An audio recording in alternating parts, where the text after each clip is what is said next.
संवाद की इस कड़ी में आज हमारे साथ हैं मशहूर हास्य कलाकार, कॉमेडियन, अभिनेता और उसके साथ साथ ही निर्देशक सुनील पाल जी। सुनील जी, आपका बहुत बहुत स्वागत है। थैंक यू सर, बहुत बहुत शुक्रिया। बड़ा अच्छा लगा। आप हमारे मित्र भी हैं, फिलोसोफर भी है, गाइड भी है एंड बहुत अच्छे साहित्यिक भी हैं। आपकी रचनाएं सुनने के बाद एक लड़की रचना नाम की, वो आपकी फैन हो गई। एक नगमा नाम की लड़की, वो आपकी फैन हो गई। एक गीता नाम की लड़की, वो आपकी, वो संगीता नाम की, मतलब इससे इतने ऐसा बनाते, ऐसा लिखते हैं कि हर आदमी का फैन हो जाता है। आप तो मेरे घर में झगड़ा करा देंगे। घर में झगड़ा आपका होता नहीं है। जहाँ 4 झगड़े हो रहे वहाँ 5 और ले लो। तो आज जहाँ हम आपसे मिल रहे हैं वो आप किसी पॉडकास्ट के लिए आए हुए हैं। तो मेरा ऐसा मानना है कि आज के जमाने में हिंदू, मुस्लिम, सिख, ईसाई ये 4 कास्ट अच्छा देख रहे हैं आपका पॉडकास्ट, अच्छा, और यही आगे देखेंगे, चाहे चाइल्ड हो या ब्रॉडकास्ट। यही है मेरा भविष्यवाणी, यानी 4 कास्ट। क्या बात है। तो आपको आपसे बातचीत करते हुए और आपके सोच देखकर ऐसा लगता नहीं कि आपके लिए कोई कॉपी राइटिंग करता है। आप खुद मैं राइटिंग की कॉपी कर लेता हूँ। मेरा मानना है कि दो टाइप के राइटर होते हैं। एक राइटर टाइप का होता है, आप जैसे राइटर टाइप के होते हैं। एक टाइप राइटर होता है। नहीं, आमतौर पे जैसे राजू श्रीवास्तव भी बोलते थे कि नहीं, मैं कॉपी राइटर रखता हूँ। तो क्या आप कॉपी राइटिंग करवाते हैं या अपने सोच के लिए खुद ही लिखते हैं? देखिए, अभी तो फिलहाल तो मेरा ना तो इतना बजट है, ना मेरी हैसियत है कि मैं किसी को रख सकूं, तो खुद ही लिख रहा हूँ, खुद ही कर रहा हूँ। आगे कभी ऐसा मौका आया जहाँ अच्छे दोस्तों का साथ मुझे ज़रूरी है, हमेशा है, लेकिन अगर ऐसी परिस्थिति आई तो बिल्कुल राइटर भी साथ में रखेंगे। बहुत अच्छी बात है। मैं तो सिर्फ जानकारी के लिए पूछ रहा था। आप एक अरसे से बहुत सारी आवाजें निकालते रहे हैं। किसी की आवाज निकालना एक बहुत बड़ी महारत है जी। तो मैं आपसे जानना चाहूंगा कि इस कला में आपने महारत कैसे हासिल की और शुरुआत आपने कब से की? देखिए, बचपन से ही फिल्में देखने का शौक, फिल्मी कलाकार की नकल करने का शौक, और पर्दे की दुनिया। मुझे जब मैं फिल्म देखने ले जाता तो मुझे लगता था कि जितने फिल्मी लोग देख रहे हैं ये पर्दे के पीछे ही कहीं रहते होंगे। बहुत बार थिएटर की इर्द गिर्द चक्कर लगाता था, कहीं पीछे में से देखने की कोशिश करता था, कुछ कहीं कुछ दिख जाए कोई लोग, ये पर्दे पे आते कैसे हैं। तो वहां से, उस बालपन से ये पालपन की शुरुआत हुई। बाल कलाकार से ही पाल कलाकार की शुरुआत हुई। फिर कहीं फंक्शन में, कहीं कुछ करते करते करते धीरे धीरे ऑर्केस्ट्रा में, ऑर्केस्ट्रा के बाद में म्यूजिक या बड़े शोज में, लाइव शोज में बस मौका मिलता चला गया। और 20-25 साल की ये यात्रा है जो अब तक पहुंची है, और मैं समझता हूँ कि ये यात्रा, हास्य की यात्रा लोगों तक पहुंचती रही। हाँ, मेरी भी शुभकामनाएं आपके साथ हैं, लेकिन इसको मैं गंभीरता से समझना चाहता हूँ कि किसी हर आदमी की आवाज का स्तर अलग। कोई यहाँ से बोलता है, नाभि से बोलता है, कोई गले से बोलता है, कई लोग तो इस तरह क्लासेस भी करते हैं। आपने कहीं से कोई क्लास नहीं किया, लेकिन एक अरसे से आप फिल्मी कलाकारों से आपने शुरुआत की, बाद में राजनीतिज्ञों की भी आवाज आप निकालते हैं। तो आप ये कितनी बार आपको अभ्यास करना पड़ता है इनको परफेक्ट बनाने के लिए, इस आवाज को हूबहू नकल करने के लिए? वो एक हैबिट होता है, हैबिट डेवलप करना पड़ता है, वो एक हैबिट होता है। देखिए, क्या भगवान जो है पहले से ही इंसानों के अंदर जन्म जाते, जैसे अभी सारे का प्रोग्राम देखते हो, छोटे छोटे बच्चे गाना गाते हैं, वो तो कहीं से सीखे नहीं है। कौन गिफ्टेड ही होता है, कला का है जो है, कला गॉड गिफ्टेड होती है। रंगमंच हमारे लिए मंदिर की तरह होता है, और दर्शक हमारे भगवान की तरह होते हैं। तो ईमानदारी से, मेहनत से जो आपको ईश्वर ने गॉड गिफ्ट दिया है, गॉड को धन्यवाद करते उस गॉड गिफ्ट को लोगों तक अपने कला के जरिए पहुंचाने की कोशिश करते रहनी चाहिए। बस मुझे लगता है कि यही एक ऑडियंस मिलके, वातावरण मिलके, आप धीरे धीरे कुछ ना कुछ सीखते हो, बोलना सीखते हो, मिमिक्री सीखते हो, आपके अंदर एक आत्मविश्वास आता है ना। तो करते करते करते एक दिन आप अच्छा काम करेंगे। और आपकी कॉमेडी को बहुत लोग सीरियसली भी ले लेते हैं, और नाराजगी से लेकर कोर्ट कचहरी तक का चक्कर आपको लगाना पड़ता है। तो ऐसे कितने इंसिडेंट्स अब तक हो चुके हैं? कई सारे हुए हैं, जैसे आसाराम बापू जी के बारे में बोला था तो पूरा वो मोर्चा वोर्चा लेके आ गए थे, पुलिस केस हुआ था और पुलिस वालों ने मुझे समझाया था कि इस सब चक्कर में मत पड़ो। तो फिर मैंने सबसे माफ़ी मांगी थी। फिर उसके बाद मैंने डॉक्टर पे बोला था कि वो बहुत पैसा लेते हैं, गरीबों के साथ में तकलीफ देते हैं, बॉडी पार्ट्स के साथ खिलवाड़ करते हैं। तो सभी के लिए नहीं बोला था, लेकिन सारे डॉक्टर्स बुरा मान गए थे, सब कोर्ट केस चले गए थे और अमित शाह से रिक्वेस्ट की थी, अमित शाह जी से की होम मिनिस्टर होने के नाते इनको जेल में डालो।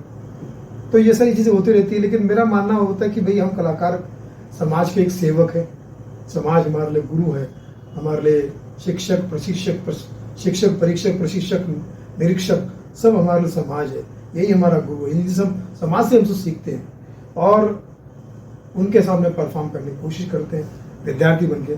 तो कहीं कोई त्रुटि हो जाता है क्षमा प्रार्थी हूँ, क्योंकि हमेशा से मैं आप ही का विद्यार्थी हूँ, तो हो जाता है कभी। स्टैंड अप कॉमेडी के आज बहुत सारे रूप देखने को मिल रहे हैं। कैरी मिनाटी को शायद आपने सुना हो, वो सब कचरा लोग हैं, जितने देर गाली गलौज करके कहीं पर भी किसी के तो वो मेरे नजर में कचरा गटर और संसार में नाजायज वो सब ऐसे हाँ, तो कीड़े मकोड़े रोस्टिंग के नाम पे या वल्गरिटी के नाम पे, तो ये लोग काफी इनके they are as good as आतंकवादी। वो आतंकवादी वो तो नहीं जो बम फोड़ता है, ये तो आतंकवादी होता ही है। जो नकली सीमेंट का ब्रिज बना रहा है वो भी आतंकवादी है। ठीक है, इन लोगों के पनपने का कारण आप क्या मानते हैं? कैसे फेक बड़ी साजिश के तहत उनको आगे बढ़ाया गया भाई। यूट्यूब पे और उस पे फेक एक व्यूज खरीदे जाते हैं जो उनको दिए जाते हैं, फिर सब खरीद के सब करते वो यहाँ तक पहुंचे हैं, वरना उनकी औकात नहीं है कि सही काम करके बिना गाली गलौज किए बिना कुछ किए स्टेज पे आ सके। लड़के गाली गलौज करते हैं, लड़के कपड़े उतारती है प्रमोट होने के लिए। सही लड़कियां जो बेचारी जो हमारी प्रतिभाशाली लड़कियां हैं उनको मैं प्रणाम करता हूँ, वो देवी का रूप है। और जहाँ भी वो काम कर रही है, भले वो एक्टिंग में काम कर रही है या मॉडलिंग में काम कर रही है, कहीं भी कर रही है, उन्हें मौका मिलना चाहिए। इन नालायक लड़के लड़की की वजह से उनको मौका नहीं मिलता। आपको भी कई लोग सीढ़ी बनाने की कोशिश करते होंगे, आप कैसे निपटते हैं इनसे? ये मेरे लिए तो कीड़े मकोड़े हैं, ये जितने भी जो ट्रोलर्स हैं, ये तो मतलब मैं सोचता हूँ नाजायज औलाद नहीं किसी की। ठीक, इनका तो सिर्फ आगे बाप का भी पता नहीं, इनके घर पे तो माँ और बहनें बेचारी कहीं से रोटी कमा के लाती है तब ये खाते हैं, इनकी कोई औकात नहीं। तो ये भौंकते रहे कुत्ते हैं मेरे लिए। तो आपने फिल्म निर्माण की ओर भी कदम रखा जी, तो वो कौन सी स्थितियां हैं कि फिल्म निर्माण की ओर आप मुड़े और उसका क्या अनुभव रहा? देखिए, मैंने एज एन आर्टिस्ट मैंने 10 साल तक काम किया फिल्मों में यहाँ वहाँ। उसके बाद फिर 5 साल तक लाफ्टर के बाद और भी जगह पे काम किया। तो पहले अपना सपना money money, Bombay to Goa, बड़ी बड़ी फिल्में मिली, लाफ्टर चैलेंज में बड़ा ब्रेक मिला, टीवी के सैकड़ों शोज किए। लेकिन फिर देखा कि धीरे धीरे ग्रुपिज्म होने लगा, फेवरेटिज्म होने लगा, अपने लोगों को बुला रहे हो, फला कर रहे हो, तो मुझे वो काम नहीं मिल रहा था जो मैं करना चाह रहा हूँ। तो मैंने सोचा कि भगवान ने जो परमात्मा ने ऐसी परिस्थिति दी है कि आज 4 आर्टिस्ट मुझे जानते हैं, 4 लेखक मुझे जानते हैं, 4 सिंगर मुझे जानते हैं, तो क्यों ना मैं इनसे हाथ जोड़ूँ कि भाई मैं फिल्म बना रहा हूँ, तो आप प्लीज़ मुझे इसमें मदद कीजिए। और सब करते हैं जो अच्छे लोग हैं, गणेश आचार्य जी करते हैं, सोनू निगम साहब करते हैं, हमारे जॉनी लीवर साहब करते हैं, तमाम कलाकार करते हैं। और उन्होंने जैसे उदित नारायण जी हैं, कलाकार हमारे जो laughter challenge 52 stand up comedy उसमें है, भावना को समझो फिल्म में, जिसमें आप देखिए Guinness book of world record में गया, उसमें कपिल शर्मा से लेकर जॉनी लीवर साहब से लेकर तमाम लोग कलाकार हैं। तो आज यही वजह कि मेरी 4 फिल्में 5 फिल्में हैं। भावना को समझो पहली पिक्चर थी, फिर सेकंड फिल्म थी मनी बैग गारंटी जिसमें अपने फिल्म मुकेश खन्ना जी की, तीसरी फिल्म मेरी थी बिग बॉस, चौथी फिल्म थी लॉकडाउन टू अनलॉक। अभी एक गाली गलौज फिल्म आई है जो यूट्यूब पर भी है और रिलायंस एंटरटेनमेंट पर भी है और डॉन सिनेमा पर भी है, डॉन सिनेमा पर SR के म्यूजिक पर भी है और सुनील पाल ऑफिशियल मेरे यूट्यूब चैनल में भी है। तो आप देख सकते हैं कि मैं अपनी चीज़ों को, अपने काम को, अपने विचारों को, अपनी स्टोरीज को बिना वल्गैरिटी किए हुए, बिना गाली गलौज, फिल्म का नाम गाली गलौज है लेकिन ये गाली गलौज के खिलाफ फिल्म है। अभी आने वाली फिल्म मेरी जो है वो सेंसर में है, फिल्म का नाम है कॉफी विथ अलोन। और ये फिल्म जो है एक डिप्रेशन की कहानी है। आजकल डिप्रेशन एक बहुत बड़ी समस्या है, उसको जूझते हुए कैसे, लेकिन बोरिंग फिल्म भी है, हंसते मतलब बहुत ज़्यादा स्लैपस्टिक नहीं है, माहौल के हिसाब से कैसे उसको प्रेजेंट किया। 1.5-2 घंटे की पिक्चर है, बड़ा मजा आएगा। ये हर साल आप फिल्म एक बनाने की एक नहीं, अब तो मुझे मेरी स्पीड बढ़ेगी। अच्छा। अब तो साल में 2 फिल्म बनाऊंगा मैं, जो मेरे सब्जेक्ट मेरे दिमाग में, छोटे छोटे सब्जेक्ट, जैसे कोई भी, जैसे ये कैमरा मैन है, इसकी अपनी कोई कहानी होगी, आप पत्रकार है, आपकी कोई कहानी होगी, मेरी सैकड़ों लोग, हर आदमी अपनी 10 स्टोरी लेके चल रहा है। वो तो शख्स, जैसे शेर था ना, शायद किसी बरेलवी साहब का या किसी का था कि हर इंसान के है अंदर 10-20, हर आदमी में होते हैं 10-20 आदमी, हाँ, जिसको भी देखना हो कई बार। हाँ। तो मैं समझता हूँ कि नेताबाजी होता है, तो मैं समझता हूँ कि हर आदमी के अंदर ऐसे कुछ इंसिडेंट्स होते हैं, उसकी एक एक चीज पर अगर कहानी लगे, एक आपके एंगल से लिखा जाएगा, आपके परिवार के एंगल से लिखा जाए, एक दोस्त यार के एंगल से, तो आपके पास 10 स्टोरी तो आपकी खुद की होगी। तो ऐसे में, लेकिन उसको क्या है, कल्चर का जो ये कॉर्पोरेट का जो जहर आ गया है, जो बड़े बड़े स्टार और उसको बोलते हैं कि भैया हम सिर्फ प्रोजेक्ट बनाएंगे, हमें कहानी से कोई लेना देना नहीं है। और जो सिगरेट की पीने जो लड़के लड़कियां होती है ना, जो सो कॉल्ड बिगड़ी हुई लड़कियां, ठीक है, नशेबाज, ड्रगिस्ट लड़कियां, उनके लिए बिग बॉस वगैरह प्रोग्राम है, वहां जाना चाहिए। वो गटर है प्रोग्राम, वहां पे जाके ये अपना नॉन टैलेंट वाला जो किस्सा है। बिग बॉस को भी ऑफर हुआ आपको? 3 बार हुआ है। अच्छा। शुरू में 3 सीजन मैंने फॉलो भी किए, अच्छा हुआ था, लेकिन बाद में वो प्रोग्राम कचरा हो गया और मैं नहीं जा आप सकता। गए नहीं? 3 बार में मैं बिजी था, तीनों बार। जब पहला मेरा लाफ्टर जेल प्रोग्राम आया, तो मैं सैकड़ों शोज कर रहा था, मैं यहाँ वहाँ इधर देश विदेश में घूम रहा था, मैं नहीं आ सकता, ठीक है। सेकंड टाइम भी मेरे पास टाइम इधर, थर्ड टाइम भी जाने वाला था, लेकिन वो नहीं हो पाया। तो फिर उसके बाद फिर मैंने दिल्ली छोड़ दिया करना। होते रहते ऑफर, मुझे वेब सीरीज भी बहुत सारे ऑफर होते रहते हैं, लेकिन उनकी शर्त है कि गाली गलौज। मैंने बोला मैं नहीं कर, बोले यार फलाँ आर्टिस्ट तो उसको करोड़ों रुपये मिलते, वो गाली देता है, उनका सस्ते ही पड़ता है। मैंने कहा मुझे 1000 करोड़ रुपये दोगे तो भी मैं वल्गर शब्द नहीं बोलूंगा, मैं बहुत ही पब्लिक से कमिटेड हूँ। दर्शक मेरे माई बाप है, वो हंसते हैं तो हमारे घर बसते हैं, वरना कॉमेडियन बहुत सस्ते हैं। इसलिए फिर मैं अपनी मर्जी का काम करने के लिए फिल्म बनाता हूँ, उसमें मैं वो स्टोरी डालता हूँ जो मुझे अच्छी लगती है, समाज को अच्छी लगती है, और इंटरटेनमेंट वैल्यू होता है, उसमें म्यूजिक भी होता है, बोरिंग फिल्म नहीं बनाता। ये फिल्में ओटीटी के लिए हैं या? ये गाली गलौज ओटीटी के लिए था, लेकिन अब मैं जो फिल्म बना रहा हूँ ये थिएटर के लिए है। गाली गलौज ओटीटी के लिए था, उसके पहले सारी फिल्में थिएटर के लिए थी। अब ये फिल्म आ रही जो गाली अपना कॉफी विद अलोन, ये थिएटर के लिए। विदेशों में काफी आपने शोज किए हैं, वहाँ का कोई इस तरह का अनुभव बताइए। वहाँ क्या माहौल है, किस तरह का वातावरण है कॉमेडी को लेकर के? विदेश की ऑडियंस बहुत अच्छी है, वे जिनको हम एनआरआई कहते हैं ना, वो उन एनआरआई से अच्छी है जो हमारे हिंदुस्तान में रहकर ही हिंदुस्तानी नहीं है। ना उनको हिंदुस्तानी खाना पसंद है, ना हिंदुस्तानी गाना पसंद है, ना हिंदुस्तानी पहनावा पसंद है, ना हिंदुस्तानी कल्चर पसंद है, तो काहे के इंडियन हो, वो तो एनआरआई हो गए ना। और इन एनआरआई से ज्यादा अच्छे वो एनआरआई है जो हमें कलाकार को, हिंदुस्तान के कलाकार को बुलाते हैं, हिंदुस्तानी गाने सुनते हैं, हिंदुस्तानी कॉमेडी सुनते हैं, हिंदुस्तानी कला को, अपने हिंदुस्तान को अपने अंदर जिंदा रखा विदेश में रह के, और यहाँ हिंदुस्तान में रह के अपने विदेश को, मतलब मैं समझता हूँ कि वो हमारे इष्ट मित्र है, क्योंकि उनके तो इष्ट जिंदा है। और ये यहाँ पर रहकर हमारे वेस्ट मित्र है, जो मित्र वेस्ट होते हैं ना, इसी काम के लिए होते हैं। यहाँ कुछ ज्यादा ही वो इत्र है, ये परफ्यूम है, कभी उड़ जाएगा सर। यहाँ उपलब्ध है। तो विदेश में जाता हूँ तो बहुत प्यार मिलता है, और कभी वहाँ का खाना खाओ, कभी हमारा घर देसी घर में खाने का मौका मिलता है वहाँ पे। अब तो हर जगह पे रेस्टोरेंट, अमेरिका में वगैरह तो इतने इंडियन है अपने कि एक टाइम का कुछ के बाद लगता ही नहीं कि आप अमेरिका में हो। वहीं हमारा कल्चर, हमारा पहनावा, हर चीज़ वहाँ तो पूजा पाठ होती है, वहाँ पर ईद मनाई जाती है, हर चीज़ मनाई जाती है, बैसाखी मनाई जाती है, हिंदू मुस्लिम सिख ईसाई मिल के रहते हैं, एकजुट होकर समाज बने, संघ बने। सब किन लोगों को अपना आदर्श मानते हैं? मेरे आदर्श तो हर वो हंसाने वाला है जो साफ सुथरी कॉमेडी करके हंसाता है, सब मेरे गुरु हैं, ठीक है। कपिल शर्मा हो, राजू श्रीवास्तव जी हो, जॉनी लीवर साहब हो, राजपाल यादव साहब हो। लेकिन कपिल शर्मा की बड़ी आलोचना होती है कि बिलो नहीं, मैंने कभी नहीं देखा, बाकी लोग करते हैं उसके शो में, लेकिन कपिल नहीं करते। उनके शो में तो काफी, अब वो थोड़ा बहुत तो रहेगा जब कि, लेकिन वो भी माफी नहीं है। लेकिन कपिल शर्मा फिर भी बहुत 10-12 साल से एक छत्र राज करना बैसाखी के भरोसे नहीं होता। बैसाखियों को उसकी जरूरत है, वो बैसाखी के भरोसे नहीं है। और पंजाबी आदमी है, वैसे भी बैसाखी त्योहार की तरह मनाता है। भगवान मान से कभी मुलाकात होती है? रोज होती है, रोज बातें होती है। अच्छा। हमारा आज का हमारा सच्चा और अच्छा दोस्त है मान साहब, जिंदाबाद। आज सीएम बने, हमारे बड़े प्राउड की बात है हमारे लिए। कल पीएम बन जाए, इस बात की प्रार्थना करेंगे। अच्छा इंसान को आगे बढ़ना चाहिए हमेशा। अब वो इस तरह के कार्यक्रमों में आना पसंद नहीं करते?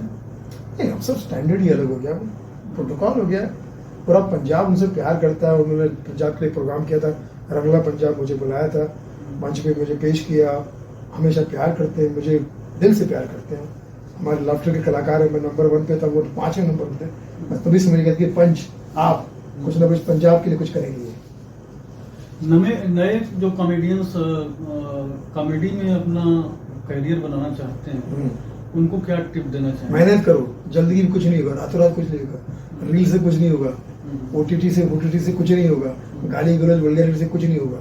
मेहनत नहीं करोगे तो आज नहीं तो कल तुम मार खाओगे। क्योंकि गंदी बातें करना, गाली गलौज करना, जैसे लड़की का कपड़ा उतारना, अगर लड़कियों के लिए सफलता की निशानी है तो हर किसी लड़की के पास में कपड़े उतारने का ऑप्शन है। कला का ऑप्शन हर लड़की के पास नहीं होता। वैसे गंदी गाली करके फेमस होने का ऑप्शन तो हर किसी के पास में। वो तो एवड़ा बेवड़ा भी हिट होगा, फिर तुम्हारी क्या जरूरत है वहां पर? जर्सी गंजड़ी भी हिट हो जाएगी। कभी सक्रिय रूप से आप राजनीति में हिस्सा लेना चाहेंगे? राजनीति मेरे बस की बात नहीं है। राजनीति एक बहुत सोचा सुलझा हुआ काम है। उसमें मैं समझता हूँ समाज सेवा ही अगर करनी है तो अपने काम के जरिए करो, हंसाओ लोगों को, अच्छे से हंसा। अच्छा काम, हर आदमी काम अगर अपना ईमानदारी से कर रहा है तो आप अपने काम में ईमानदार हो, देश के सच्चे देशभक्त हो। सिर्फ राजनीति में ही आके समाज सेवा क्यों करनी है? काफी लोग फिल्म क्षेत्र से और कला के क्षेत्र से देखिए, वहाँ भी सेवा करते असली हैं। समाज सेवा वो होती है जो अपने कार्य से करते हैं। आप पत्रकार हैं, अपने कार्य से, राइटर अपने कार्य से लोगों को एक अपनी तरफ से कुछ दे रहे हैं। गॉड गिफ्टेड जो आपके पास है, हम कलाकार हंसा रहे हैं फला कोई, तो ये होती है समाज सेवा। बाकी राजनीति में तो होता है कि चुन के आने के बाद समाज जिसका पूरा सेवक बन जाता है उसे कहते हैं समाज सेवक, नगर सेवक, पूरा नगर जिसका सेवक बन जाए। ऐसा नहीं लगता कि अब फिल्मों में कॉमेडियंस की जगह कम हो गई है क्योंकि हीरो खुद कॉमेडी कर रहा है? नहीं, कॉमेडी करना बहुत मुश्किल काम है, बहुत आसान काम नहीं है। हंसाना और रुलाना दोनों ही मुश्किल काम है। जो रुलाने के लिए एक दिलीप कुमार बनता है, उसका कोई नहीं बना, ठीक है। एक राजेश खन्ना बनाता है और कोई नहीं बना, ठीक है। तो हंसाना रुलाना दोनों मुश्किल काम है। और कॉमेडी इतना मुश्किल काम है कि दिलीप साहब खुद, ग्रेट दिलीप साहब, महमूद साहब की बहुत इज्जत करते थे। तो कहने का तात्पर्य वो आसान नहीं है, इसलिए कॉमेडी कम आ रहे हैं। अल्ले नल्ले जिस तरह के जो चरसी गंजड़ी, अगर ये गाली गलौज करने वाले, ये कॉमेडी है ही नहीं, ये कलंकार है, ये समाज के दुश्मन है, ये तो आतंकवादी है। इन्हें तो बिग बॉस के घर के अंदर ही, लॉकअप शो के अंदर भी, इनको तो जेल के अंदर होना चाहिए। नहीं, ट्रेंड बदल रहा है सिनेमा का, ऐसा नहीं लगता आपको भी? इस तरह से पहले जैसे जोर चला था कि हर फिल्म में एक कॉमेडी का एक ट्रैक ही अलग होता था। तो कॉमेडी फिल्म आप साउथ की फिल्में उठा के देख लीजिए। ब्रह्मानंद जी के पास में आज भी फुर्सत नहीं, उनके पास इतने फिल्में हैं उनके पास में। अली के पास में फुर्सत नहीं। साउथ की फिल्म कोई भी उठा के देख लीजिए, वो कितना भी आधुनिक करेंगे लेकिन अपने रूट्स नहीं छोड़ते वो लोग, ठीक है। और वल्गैरिटी नहीं होती, गंदगी नहीं होती, गंदे डायलॉग नहीं होते, माँ होती है, बहन होती है, ट्रैक उनके बने होते। हीरो कहीं भी जाएगा लेकिन एक बार उसको माँ और बहन का एक सीन तो होगा ही पक्का उसमें, चाहे रजनीकांत जी की फिल्म उठा के देख लीजिए। तो ये फिल्में इसलिए चलती है। रीजनल फिल्में आज ज्यादा की तरक्की कर रही है। पंजाब की फिल्म वो अपने रूट से जुड़ी होती है। बॉलीवुड को खाली चर्बी हो गई है, उनको लगता है कि हम हैं, हम तो जाओ फिर भाड़ में, एक फिल्म नहीं चल रही। आपको ऐसा नहीं लगता है कि इतनी शोहरत मिलने के बाद भी हिंदी सिनेमा ने आपका सही उपयोग नहीं किया? नहीं किया, बिल्कुल नहीं किया। मैंने कहा ना, ग्रुपिज्म, फेवरेटिज्म, तो फिर इसलिए मैंने अपनी फिल्में बनाना शुरू कर दिया। अभी भी कुछ फिल्में आ रही हैं, जैसे मास्टर जी की फिल्म आ रही है, घनश्याम जी आचार्य जी की, पिंटू की पप्पी आ रही है, वो अच्छी फिल्म है, कॉमेडी फिल्म है। मैं हूँ, विजय राज है उसमें, मुरली है, मास्टर जी है। फिर एक राजपाल यादव जी के साथ फिल्म आ रही है, राजपाल यादव, मैं, जिले जमान, फिल्म का नाम है सुपर जासूस। और भी फिल्में आ रही है। तो फिर अपने मैं यूट्यूब पे और अपने इस पे सोशल मीडिया पे सुनील पाल कॉमेडियन, सुनील पाल ऑफिशियल पे बिजी। भविष्य में और क्या योजनाएं हैं आपकी? हर माध्यम में काम करना जहाँ पे इज्जत और सम्मान के साथ काम मिले, और जिस काम से ने हमें इज्जत दी हम उस काम की इज्जत रख सके। कॉमेडी में भी कितनी संभावना आपको लग रही है भविष्य? बहुत है संभावना, बहुत है। मैं तो समझता हूँ कि कॉमेडी से बड़ा, स्टैंड अप कॉमेडी से बड़ा, कॉमेडी से बड़ा कोई ग्लैमर ही नहीं है। मैं तो फिल्मों के लिए आज मेरे पास 10 कहानियाँ तैयार है छोटे बजट की फिल्म के लिए, और मैं रोज़ सोचता हूँ कि इसको मैं बैंकिंग कर रहा हूँ, आगे जाके समय आएगा तो कोई अगर जुड़ता है मेरे साथ में कोई कंपनी तो ठीक है, नहीं तो फिर मैं खुद बनाऊंगा। जो 5 फिल्म बना चुका है, आगे भी 50 फिल्म बनाएगा। और कॉमेडी की दुनिया में लड़कियों की संख्या आज भी कम है, इसके पीछे की वजह क्या? लड़कियों की बात नहीं कर रहा हूँ, आदमी मेन कॉमेडियन अगर मैं देखूं तो 2 या 4 के अलावा मुझे कोई दिखता नहीं है। समाज के हिसाब से जो बिगड़ा हुआ समाज है, जो गाली गलौज लोड़े लफाड़े देखते हैं, जो नशा करने वाले, जो अपने आप के भी नहीं अपने बाप के भी नहीं, चरसी गजड़ी, ठीक है, LGBTQ वाले, ठीक है, वो लोगों के लिए कॉमेडी कोई अलग चीज हो सकती है। मैंने ये किया, मैंने वो किया, गंदे की बात होगी, ठीक है। सही कॉमेडी के वाले कलाकार किस लिए कम है? क्योंकि कॉमेडी मुश्किल काम है, आसान काम नहीं है। किसी को हंसाना इससे बड़ी इबादत नहीं, किसी का दिल दुखाना इससे बुरी आदत नहीं। तो इबादत बहुत बड़ी है। घर से मस्जिद है, दूर चलिए कर ले, किसी रोते हुए बच्चे को हंसाया जाए, इतना बड़ा दर्जे दिए गए comedy. Laughter is the best medicine कहा गया। डॉक्टरों को भी कहा गया भी तो परे हटो, अगर कोई बंदा मेरा हंस रहा है ना, उसे तुम बीमार कर ही नहीं सकते। आपका एक जुमला था कि एक उर्दू बोलने का शौकीन आदमी किस तरह से उर्दू शब्दों की वाट लगाता है, उसकी एक झलक जरा। जिसकी हिंदी खराब वो हाथ से कभी, अच्छा, जिसकी हिंदी खराब वो हाथ से कभी, जिसकी उर्दू अच्छी वो खालिस उर्दू का शायर होता है। अच्छा, है ना। और जैसे मतलब नया उर्दू सीखने वाला बंदा जो होता है ना, वो नया उर्दू सीखने वाला बंदा पकड़ में आता है, वो शुरुआत में ही खुदा हाफिज बोलता है। अच्छा। और किसी का हालचाल पूछने जाओ तो बोलते भाई काम करो, मुझे उर्दू वाले का हालचाल पूछे जाना, क्या करूं? तो बोले यार ऐसा, बोले नहीं इतना लंबा मत बोलो, बोले काम करो। तो बोले शांति से काम लेना, इंशाअल्लाह, माशाअल्लाह, सुभान अल्लाह, जज़ाकल्लाह, ये सिर्फ ये 3-4 शब्द ही याद रखना। वक्त वक्त पे इसको बोलते रहो, लोगों को लगेगा तुम्हें उर्दू आती है। अब एक बीमार का हाल पूछे चला गया, बोले कैसे हो चाचा? बहुत बीमार हूँ। कहता है माशाअल्लाह, माशाअल्लाह, माशाअल्लाह। और क्या चल रहा है? दवाइयाँ चल रही है, कड़वी कड़वी दवाइयाँ, इंजेक्शन, दर्द सहा नहीं जा रहा। सुभान अल्लाह, सुभान अल्लाह। और खाने पीने में क्या चल रहा है? यही बेटा कड़वी दवाइयाँ, जूस, ये रोटी, कड़क रोटी, ये वो। जज़ाकल्लाह, जज़ाकल्लाह। और कब तक रिकवरी होगी? कब तक रिकवरी होगी? अब तो बेटा यहाँ से सीधा ऊपर ही जाऊंगा, इंशाअल्लाह, इंशाअल्लाह। अंग्रेजी वालों के बारे में भी एक कुछ आप कि अंग्रेजी बोलने का शौक चल रहा है, तो कैसे? अंग्रेजी जो है वो तो खैर हमारे यहाँ पे बोली ही जाती है, तो वो अजीबोगरीब बोली जाती है।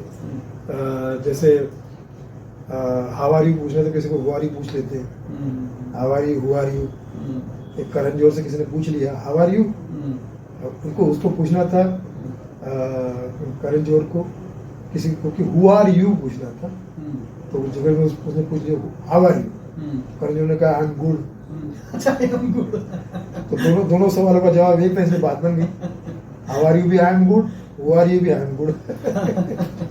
खैर ऐसे अंग्रेजी बहुत सारी चीजें हैं जो आपको। करण जोहर ने शो भी किया था AIB।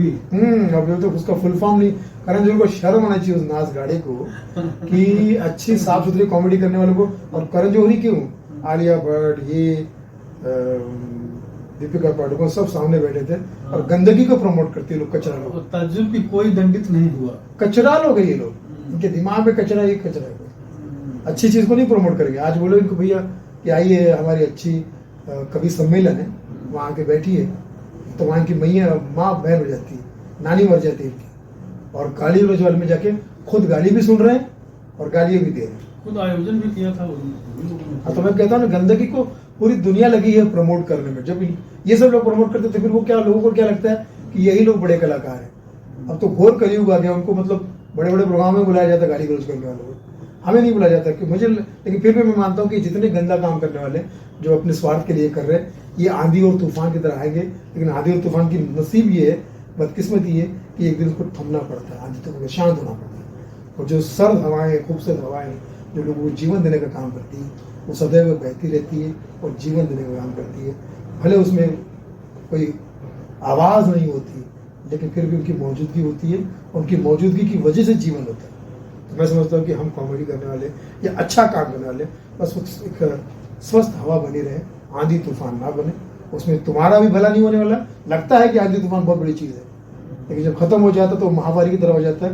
सिर्फ लोग उसको याद करते कि एक सुनामी आई थी, एक गैस कांड हुआ था, एक फला हुआ था, दुर्भाग्यवश याद करते हैं उनको, दुख और कोसते हैं क्योंकि उसने किसी का भला नहीं किया। कोरोना आया था, आज कोई याद करता है? दोस्तों, संवाद के इस हिस्से में इतना ही। अगले हिस्से में कुछ और बातें हम करेंगे। अपना कीमती वक्त देने के लिए आपका बहुत बहुत शुक्रिया। Thank you. आप सब जियो हजारों साल, रहो हमेशा खुशहाल, अपने काम से करते रहो कमाल और धमाल। यही तेरे से दुआ दे रहा है सुनील पाल। हिंदू मुस्लिम सिख ईसाई हम सब है भाई भाई, मिल के लड़ेगी नफरत के खिलाफ लड़ाई और नफरत को देके दुनिया से विदाई। अभी सोनाक्षी की शादी जो हुई ना, तो अलग अलग मेहमान जा रहे, सोनाक्षी को बोला विवाह की शुभकामनाएं, और जहीर के काम में बोल रहे पहली शादी मुबारक हो। तो क्या, अरे शादी पहली है, उसे प्यार से सुलझाओ। शादी पहली है कि नहीं, आज तो आप समझ पाए आपकी शादी को, हंस रहे हो, पता नहीं क्या क्या समझते लोग यार। सोनाक्षी, सोना एंड जहीर, बच्चों शादी मुबारक हो, लेकिन ऑल द बेस्ट। पापा को शत्रु मत समझना, वो आपका सबसे बड़ा दोस्त है। कभी मैंने किसी पोस्ट डाला कि बच्चों दोनों को शादी मुबारक हो, वैसे तुम बच्चों क्यों बोल रहे हो, तुम क्योंकि माँ बाप हो क्या? मैंने कहा शत्रु मतलब एस, शत्रु सेना मतलब एस, और पूनम मतलब पी, SP का फुल फॉर्म है सुनील पाल। बहुत बहुत शुक्रिया। Thank you.